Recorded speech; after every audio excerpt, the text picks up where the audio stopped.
was on the train recently, today, on my sojourn to the west. I got to sit down, so that's nice. Typing. The typing had nothing to do with.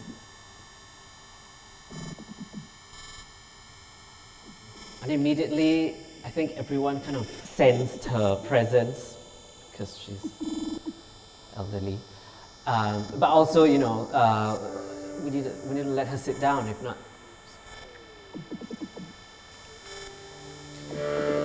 Man, reserved seat. And he immediately got up to offer the seat. She sat down and she said, "Thank you. One stop only." I don't know what that meant, except maybe she wanted to give the seat back to him. "Thank you. You are such a gentleman, unlike all these other men. Thank you. God bless."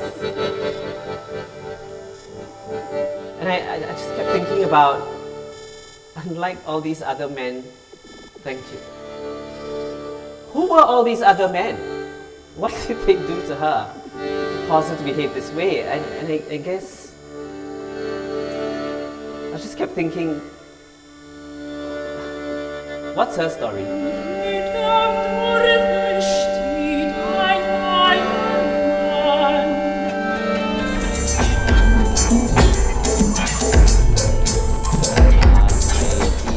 Students a kind of very simple convention, and I tell my students the resolution must have changed people or the character or a place, because if not, the story was for nothing.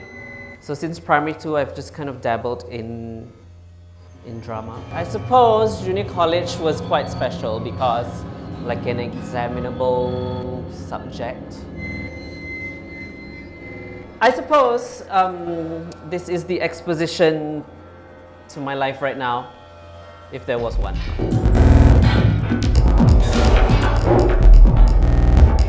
I went to one of the, I guess, better schools. I wanted so much to have fun. It's my very artsy class. We got into a lot of shit.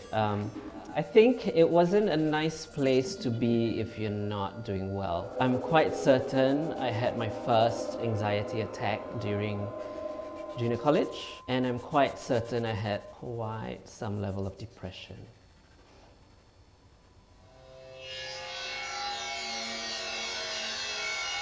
The vice principal at the time, but let's name him Bernard, because that's his name. It was something about him, that smirk on his face when he saw someone who was just like not doing well, and then he would kind of tell us off and then walk away. So he pulls out this ginormous book and he flips it open. Adeeb, I have no hope for you already. You don't have an O-level cert. So if you don't do well this time round, you have your PSLE cert, and that's it. 2 days later, I'm like in a button shirt, pants, very nice shoes. I'm at the end of a boardroom table, like all the way at the end, because the department has called for a weekly meeting. They're speaking English. I know they're speaking English, but I had no idea what was going on. We have a new face today. Why don't you introduce yourself? Like you have this whole boardroom of people you just met. We're all just like,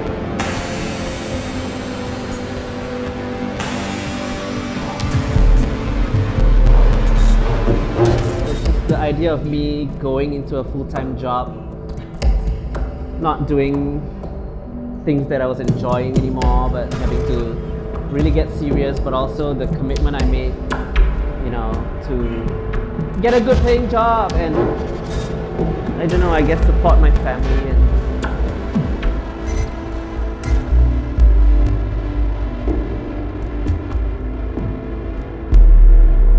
so here's the thing.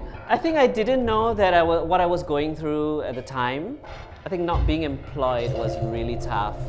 If you're still looking for a job, why don't you try driving an Uber? So I did. I drove in Uber. I was going to come back after Edinburgh, get a job in public relations. Climbed this, it's called Arthur's Seat, and it's a bit of a climb.